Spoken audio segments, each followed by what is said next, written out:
a fundamental skill that plays a crucial role in effective communication and building strong relationships.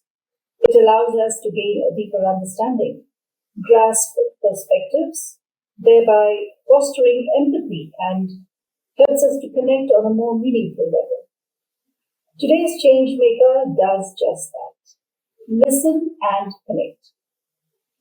Steve Messeh hasn't always been a nonprofit leader. For 10 years, I think he was a consultant for KPMG and Deloitte, and he volunteered locally at soup kitchens, homeless shelters, schools, hospitals, and abroad as well through various volunteer trips to Tanzania, Kenya, and his family's native country of Egypt.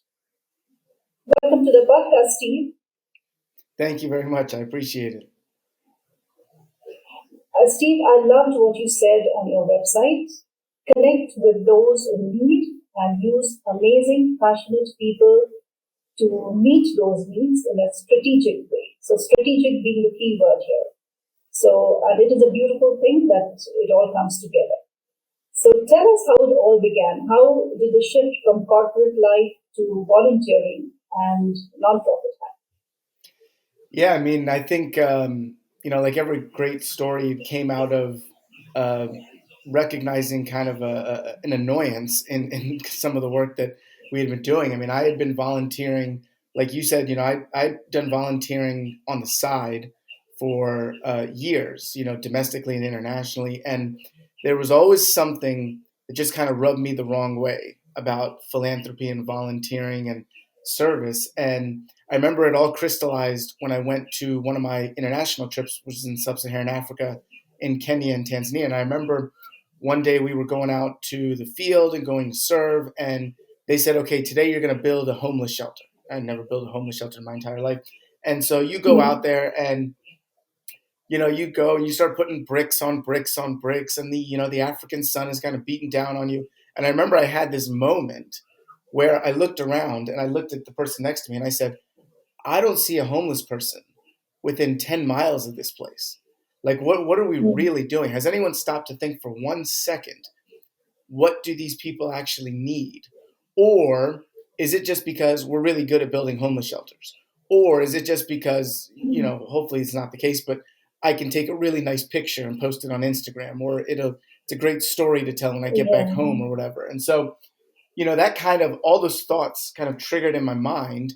And finally, when I got back here, there was a group of people here in Washington, D.C., and we came together and we said, what would it look like for an organization or for a group of people that before they did anything in a community, they spent time connecting with people on the ground first. They spent time listening, as you said in your introduction. They spent time listening to the needs of the people and really customized, tailored solutions to problems in these communities and needs in these communities. This is something I did for a living as a consultant for, over 10 years in the federal government. So why couldn't we translate that into the communities? So that's exactly what we did. We started the organization in 2012. And before we went into any community here in the Washington, D.C. area, we spent a minimum of 6 months connecting with people on the ground. I always make the joke that I had more coffee in those 6 months than I ever wanted to, right? Because I would take a meeting with anybody that would sit down with me, schools, hospitals, NGOs, local government officials, anybody that could connect me with the real needs in that community. I would take a meeting with them. And what came out of that is this understanding of each neighborhood's really specific need. And out of that, we started creating programs to kind of meet those needs. And so what I always say is, people always ask me, what does your organization do? And I always say it's really dependent on where we serve. What we do is dependent on where we serve. It doesn't make sense, and you're not from the Washington, D.C. area, so this won't make terribly too much sense to you, but it doesn't make sense for me to do the same programs in Southeast D.C., which has a 97% African-American population, one of the lowest socioeconomic status communities in the country, that I would also do in Northwest D.C., which has some neighborhoods have a 95% Hispanic population and vastly different needs. And so, unfortunately, I can't explain in 1 minute what we do, but that's just kind of what we do. That's fine. We are here to understand what you do and how you do it. So that's very interesting. When you go to some place and find out what exactly they need, that is, of course, a very time-consuming process, isn't it? I'm So sorry, say that you again. do not. That is a time-consuming process. Yes, exactly, exactly.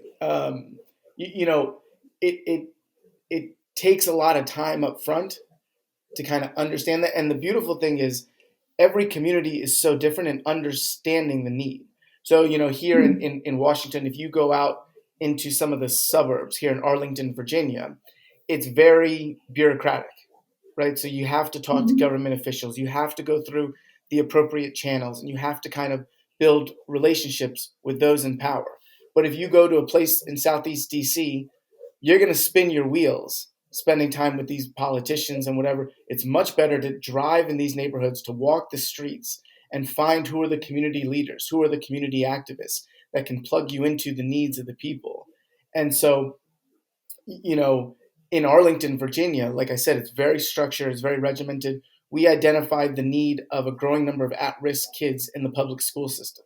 So, kids that are falling behind behaviorally, academically, socially, emotionally, or relationally, and don't have the tools they need to get back to where they need to be. So, over there, we started a mentoring and read aloud program for kids not reading at grade level and kids needing a positive role model in their life. Where, as Hmm. opposed to, you go to Southeast DC, they absolutely have at risk kids in their school system, and they absolutely have a need for that. But if you think of kind of Maslow's hierarchy of needs, their socioeconomic status is so low that their needs are so Hmm. much more basic: food, clothing, Correct. shelter, healthcare. Yes. So over there, we don't do mentoring and reading, even though that's a need. We start, with some of those more basic needs in their kind of Right. our Healthy Right. Start program with food and things like that. Hmm. Hmm. Yeah, I agree. Now, again, my question to you would be, to deal with such a need, you require a variety of people, volunteers, staff, resources. How do you cater to every individual need to make sure that it is a complete to the complete satisfaction of the community? Absolutely. Absolutely. I mean, I always say, our greatest resource is our people, and that is staff, volunteers, board. And you're right. When we identify a need, in order to create a program that really meets that need, we bring in subject matter experts, right? And so I will bring in a developmental psychologist who will help me plan a Hmm. mentoring reading Right. program. And just, for an example, the mentoring program that we do is not just a big brother, big sister. We also do a group activity every single month. We get all the mentors and all the mentees together in the school, and we do a group educational activity. And the reason that we do that is because the developmental psychologist who designed our program showed me evidence that talked about how at-risk kids create a negative connotation with the school building and school facilities that they go to. Imagine if you go to, a restaurant every day and you get yelled at. Every single day you walk into that restaurant and you get yelled at.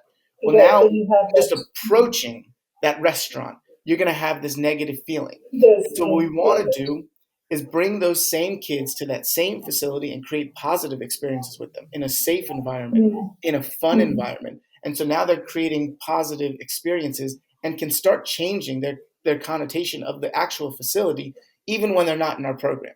So that when they're in their math class on a Tuesday, they feel better about it. And so that's just a small example, but getting people that are passionate about the work is so critical to me. Is one of the It things we is all say is important. hope is you should serve from a place of inspiration rather than obligation.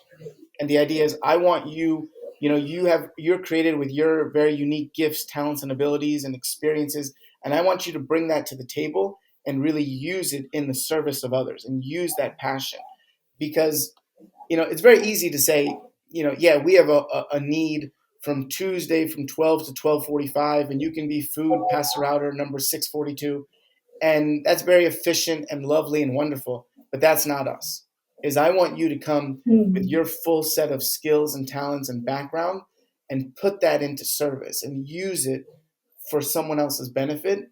And I think that creates long-term volunteers. I think we have a great percentage of retention in the sense of our volunteers always want to come back because they're not just plugging a hole, but they're really using all of their background in the service. And so that creates a much more positive experience from volunteering. Right. Um, is it a tall order to get the right volunteers? Is it a struggle to get the right Is volunteers? it a struggle here? Yeah, the problem with Washington D.C., and I don't know how familiar you are with, it's a very transient area, and so we have 90% of our volunteers are between the ages of 18 to 30, and so it's a very young organization. I'm not the oldest executive director that's ever lived. It's just kind of a young group of people, which is great because you have that energy and that passion and that drive. But when you are trying to create continuity in volunteering, it is difficult to keep volunteers for a longer term basis. So we have partnerships with essentially all the universities here in Washington, D.C. And Okay. so that's great. But at the same time, these students are here for 2-3 years. And so you're really trying to maximize that time with them and, trying to create some continuity in the programs. But um, we put a lot of emphasis on volunteer experience. And so when you come in to volunteer at Hope, I want to create a volunteer experience that you absolutely love. And so a lot of our volunteers, a lot of times they want, they're new to the area, they want to meet people. So we'll do happy hours with our volunteers so that they meet each other, providing some benefit that outside of just volunteering. We'll create continuing education sessions for them. We'll get experts to come in and talk to them and things like that. And so kind of a holistic, I want to take care of you and I want to serve you while you're serving the people that are our target audience. Oh, that is beautiful. That is really. You make them feel valued as well for volunteering. Exactly. It's almost, Um, serving the servers. right. And tell us about your programs. I read something about your Love Your City program. Right. So we have 6 programs in 4 neighborhoods here in the DC area. And so, like I said, every one of them came born out of a need that was identified. And so we have the mentoring and reading program, which is our academic programs in Arlington, Virginia. The one of the most recent ones we created was actually in 2019, just to show you kind of how this philosophy really can work. Is I was approached about a need about food insecurity during school closures, and so someone essentially showed me evidence and data that said that in certain neighborhoods in Washington D.C., the most reliable meal that a child gets is at school, breakfast, lunch, and sometimes even dinner, and that's wonderful and that's an incredible thing until the schools close. So what happens on a weekend or a long weekend or a holiday weekend or a global pandemic? And so that we started this program for Healthy Start to provide kids with access to healthy food during school closures in September of 2019. And so if you think back 6 months after September of 2019, the world shut down and food insecurity became the epicenter of the pandemic. And so I almost feel like it was such a badge of honor for us to have identified that as a need. And because we had our ears pinned to the ground, because we understood what was going on in these communities, that we were so ready for COVID to provide access to food. And our Healthy Start program, just if I can say, really where we found our niche is not just in feeding bellies, but changing habits around food. So many of the food insecurity programs here in the DC area, and again, they all do great work, so I'm not saying anything about anybody, but they were essentially creating a problem by solving another problem. Is what they were feeding the kids was really food that Junk. I don't feed my own children, that I wouldn't feed my own kids. And so the idea is, how many pre-diabetic kids are we creating in these neighborhoods? How many habits around food are we teaching these kids in the name of feeding them, but at the same time really setting them up for long-term failure? And so that's why our Healthy Start program, we do our best. We provide all organic, all healthy, all nutritious food in order not just to feed a belly, but to change a habit. So that when our program ends or they leave our program, they may reach for that, protein shake as opposed to, a Snickers bar or whatever. Or they may go for that fruit and veggie pouch because they're familiar with it, as opposed to whatever chips or snacks or whatever. And so that's really become our niche. And our my Healthy Start program director, I always joke, is my least favorite person in the world because her food budget is astronomical, and because we spend so much on food, but Right. it's worth it if we're trying to change habits around it. You alluded to Love Your City. Love Your City is a very simple program, which is once a month on a Saturday, we get a large group of volunteers together and we try to meet one need in the DC area. And if that sounds unstrategic, that's because that's exactly what it's meant to be. It's really a catch all for volunteering because, again, a lot of our programs, if you think about mentoring and reading, they're very high commitment programs. And so, you have to do a Mm, background check, mm, you have to commit to 9 months. So a lot of people aren't ready for that kind of commitment. So what I like to do is get people in a Love Your City to almost whet their appetite on what volunteering can look like, on what serving others can look like. And so you come out for 2 hours on a Saturday, you're flipping burgers, passing out, sandwiches and burgers to mm. the homeless, and there's music and there's fun. And you think, well, that was great. That was a great experience. I want to do more of that. And so it's really kind of an entryway to the more intense volunteering in Yeah, our programs. So that's kind of the strategy behind that. yeah. I like that strategy. I think I might use it in my community to start off It's with. So it's about we start off with cycling and ensuring that the first Sunday of every month is a no vehicle Sunday. So we try not to get our vehicles out. So maybe this is a good strategy to branch out into getting the right volunteers for the right programs. it's almost kind of a product of of the current environment in the sense of when you're dealing with young professionals, people like that, they can't commit. They don't know what they're going to have for dinner tomorrow, let alone commit. Yeah, So just get them in the door, make it fun, give them a great experience, and then they're going to want that longer term commitment. Let's take a break to understand what Chizuba is. Everyone at some point ponders on how this beautiful life can be made more meaningful. Maybe you're a leader trying to enhance your employees' experience at your organization. Or you already work for the community and seek volunteers with state-of-the-art skills to strengthen your nonprofit. Whatever your situation, know that you can make a difference. Chizuba began with this very vision.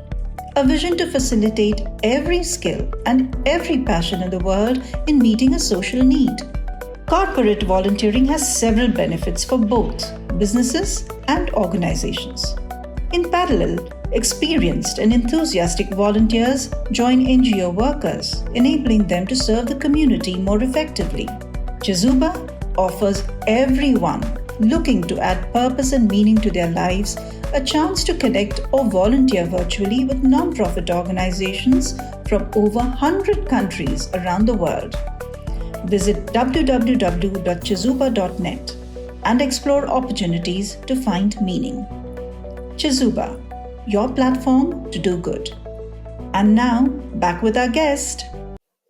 right. So another question that comes to me is when you are doing so many things, Love Your City, talking about mentorship, talking about the poverty alleviation.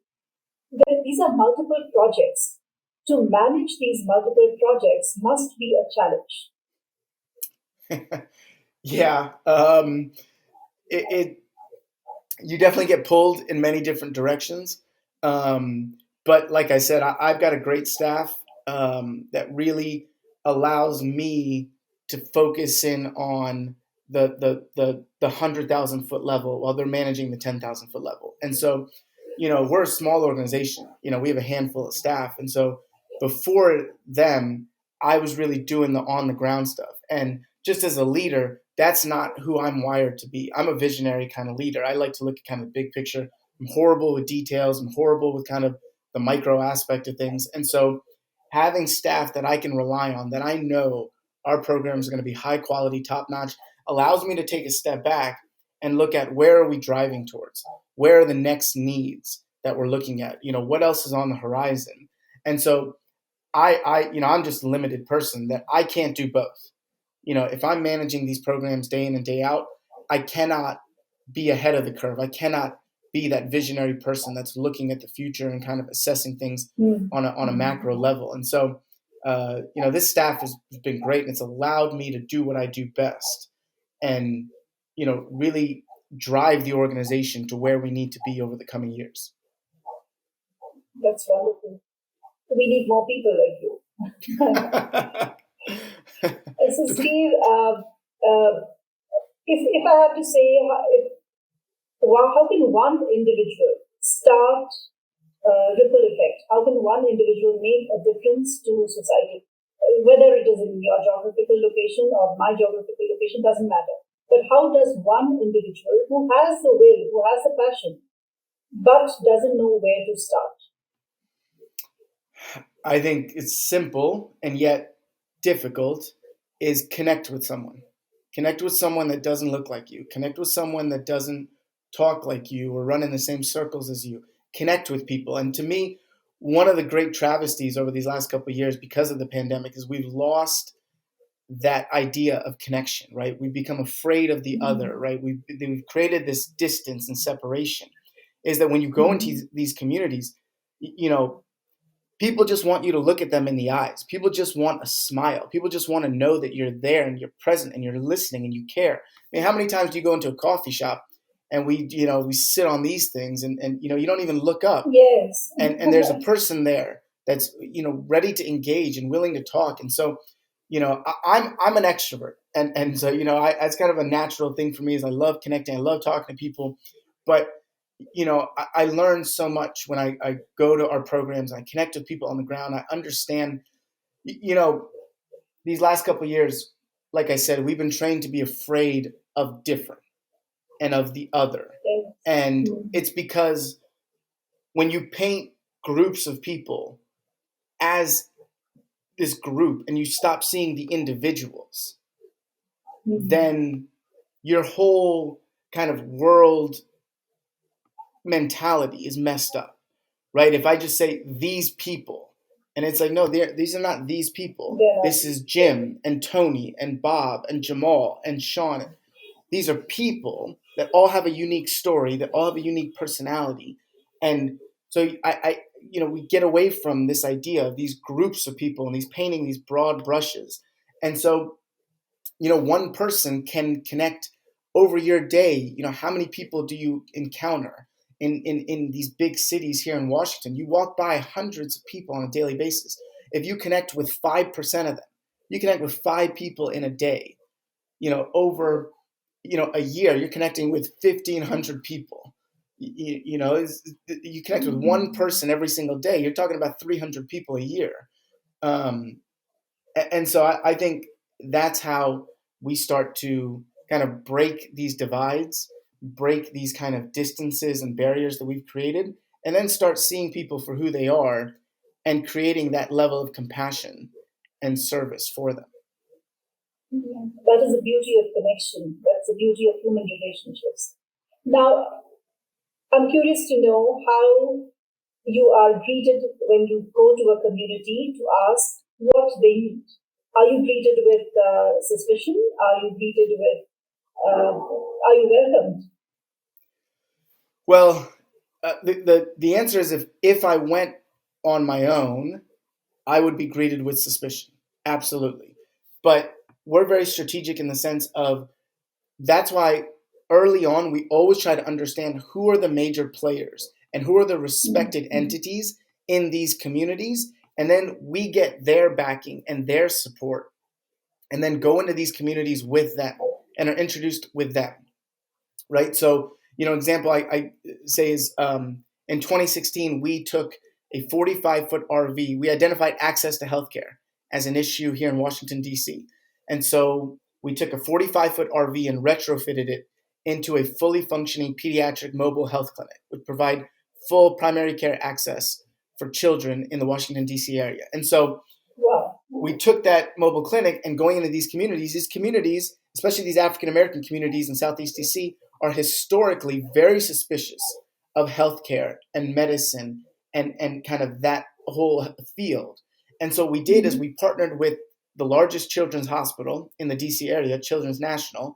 We got them on board, got their logo on the unit, and basically went in as a full functioning partnership.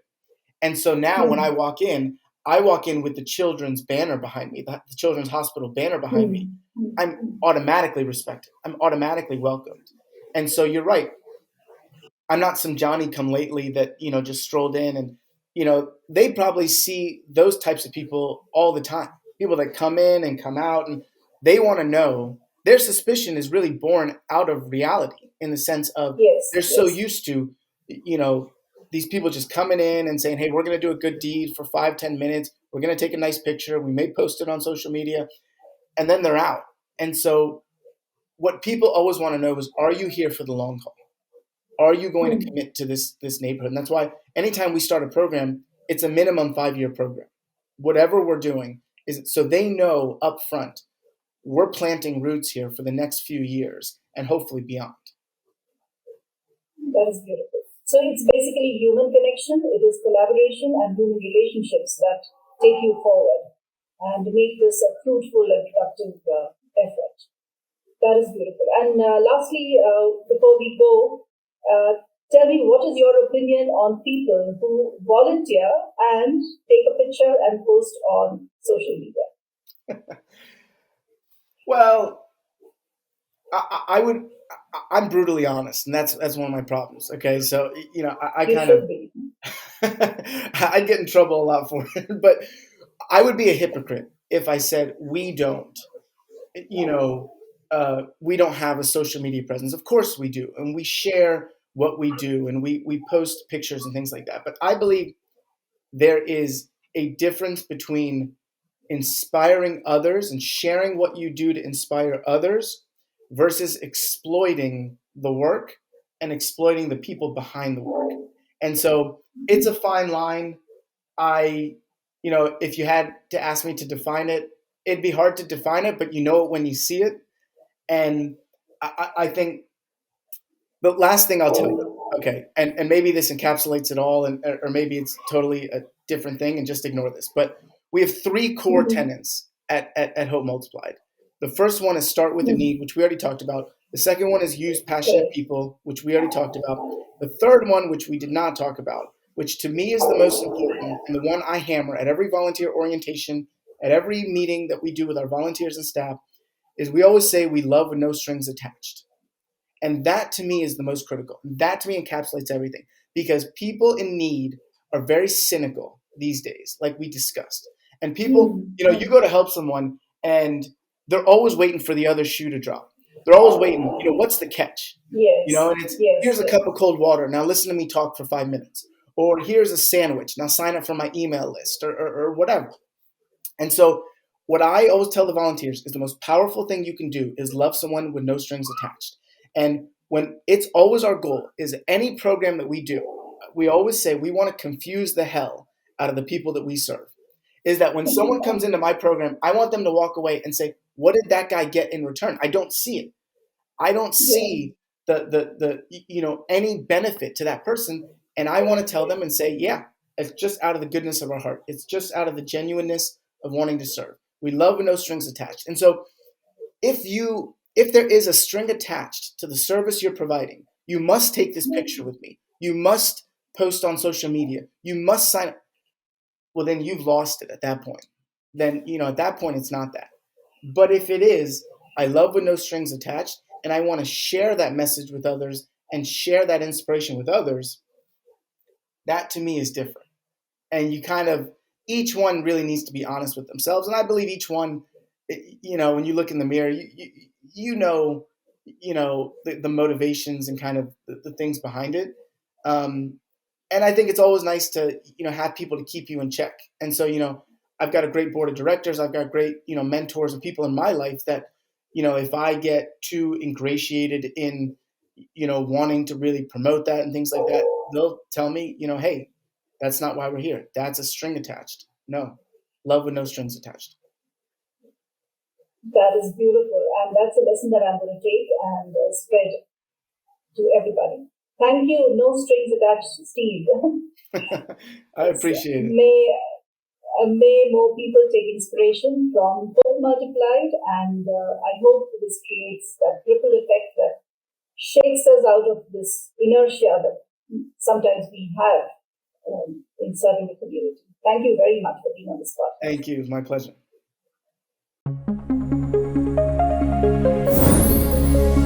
you.